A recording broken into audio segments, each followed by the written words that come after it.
مفتی صاحب میرے اوپر بہت زیادہ قرض ہے، آپ مجھے کوئی ایسی دعا بتلا دیں جس سے میرا سارا قرض اتر جائے۔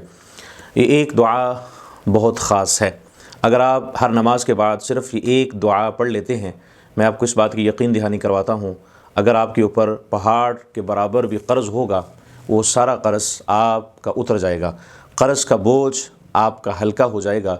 یہ دعا جو آج میں آپ کے ساتھ شیئر کرنے جا رہا ہوں، یہ حضرت ابو امامہ رضی اللہ تعالی عنہ کو پیارے آقا صلی اللہ علیہ وسلم نے دعا بتلائی تھی۔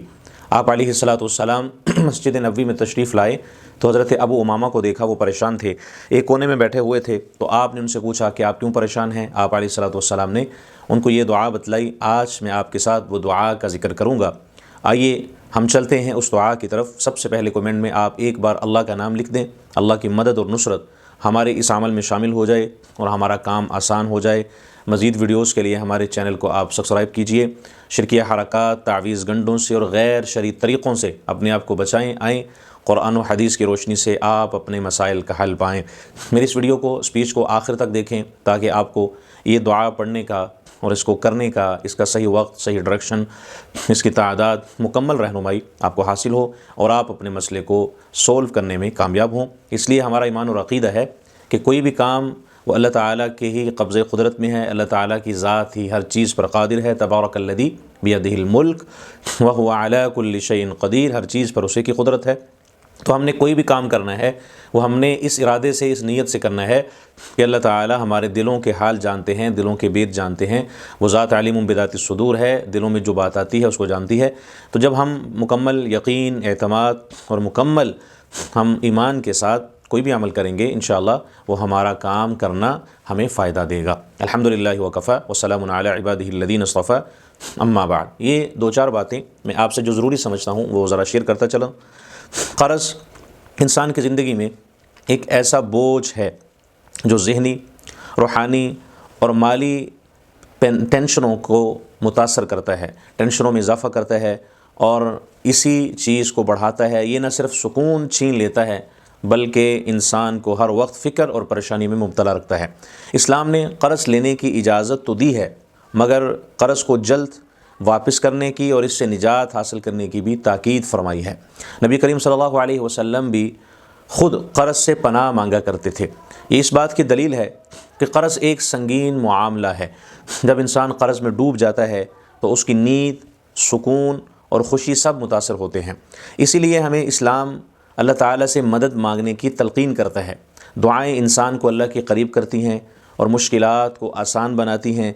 قرض سے نجات کے لیے مانگی جانے والی دعائیں بہت طاقتور اثر رکھتی ہیں۔ یہ دعائیں نہ صرف مالی مشکلات کو کم کرتی ہیں بلکہ دل کو بھی سکون دیتی ہیں۔ اللہ تعالیٰ اپنے بندوں کی فریاد بھی سنتے ہیں اور دعائیں بھی قبول فرماتے ہیں جب بندہ سچے دل سے مانگتا ہے، تو اللہ اس کے لیے راستے پیدا کر دیتا ہے۔ قرض کی ادائیگی کے لیے نیت کا صاف ہونا بھی بہت ضروری ہے۔ اگر نیت مضبوط ہو تو اللہ مدد فرماتا ہے۔ دعاؤں کے ساتھ ساتھ محنت، کوشش بھی ضروری ہے۔ اسلام توازن سکھاتا ہے، دعا بھی اور عمل بھی۔ بہت سے صحابہ کرام رضوان اللہ عنہم اجمعین نے ان دعاؤں کے ذریعے قرض سے نجات حاصل کی۔ یہ دعائیں آزمودہ ہیں اور دل کو طاقت دیتی ہیں۔ جب انسان اللہ پر بھروسہ کرتا ہے تو ناممکن بھی ممکن ہو جاتا ہے۔ قرض سے آزادی صرف مالی مسئلہ نہیں بلکہ روحانی سکون کا بھی ذریعہ ہے۔ اللہ سے مانگنے والا کبھی خالی نہیں لوٹتا، اور ضرورت ہے کہ ہم مستقبل کو دیکھیں اور مستقل مزاجی سے دعا کریں۔ ہر نماز کے بعد اللہ سے مدد طلب کریں۔ ہر رات مانگی گئی دعا خاص طور پر قبول ہوتی ہے۔ یقین اور صبر کامیابی کی کنجی ہے۔ اللہ اپنے بندوں کو ان کی طاقت سے زیادہ بوجھ میں نہیں ڈالتا۔ قرض بھی ایک آزمائش ہے جس میں صبر ضروری ہے۔ دعائیں اس آزمائش کو آسان بنا دیتی ہیں۔ اللہ کے خزانوں میں کسی چیز کی کمی نہیں ہے، تو وہ چاہے تو لمحوں میں حالات بدل سکتا ہے۔ تو آئیے ہم وہ دعا جو انسان کے قرض کے بوجھ کو ہلکا کرتی ہے اس کی طرف ہم چلتے ہیں۔ پیارے آقا صلی اللہ علیہ وسلم جب مسجد نبوی میں داخل ہوئے تو دیکھا ایک انصاری صحابی ہیں مسجد نبوی کے کونے میں بیٹھے ہوئے ہیں۔ آپ نے فرمایا، یا ابا امامہ ما لی اراک جالسا فی المسجد فی غیر وقت الصلاۃ۔ ابو امامہ، ابھی نماز کا وقت نہیں ہے، آپ مسجد نبوی کے کونے میں بیٹھے ہوئے ہیں، خیریت تو ہے، آپ کس لیے بیٹھے ہوئے ہیں؟ تو حضرت ابو امامہ نے فرمایا، ہموم لزمتنی ودیون یا رسول اللہ صلی اللہ علیہ وسلم مجھ پر بہت زیادہ فکر و غم کا، قرض کا بوجھ ہے، بہت زیادہ ذمہ داریاں ہیں، میں پریشان ہوں، اس لیے میں بیٹھا ہوں۔ تو آپ علیہ الصلوۃ والسلام نے فرمایا ابو امامہ کیا میں آپ کو ایک ایسی دعا نہ بتلا دوں جو آپ کے قرض کو ہلکا کر دے، آپ کا بوجھ اتار دے؟ تو حضرت ابو امامہ نے فرمایا یا رسول اللہ صلی اللہ علیہ وسلم بلا، آپ مجھے ضرور بتائیے وہ کون سی دعا ہے۔ آپ صلی اللہ علیہ وسلم نے فرمایا ابو امامہ قل اذا اصبحت و اذا امسیت، صبح اور شام یہ دعا پڑھ لیا کرو۔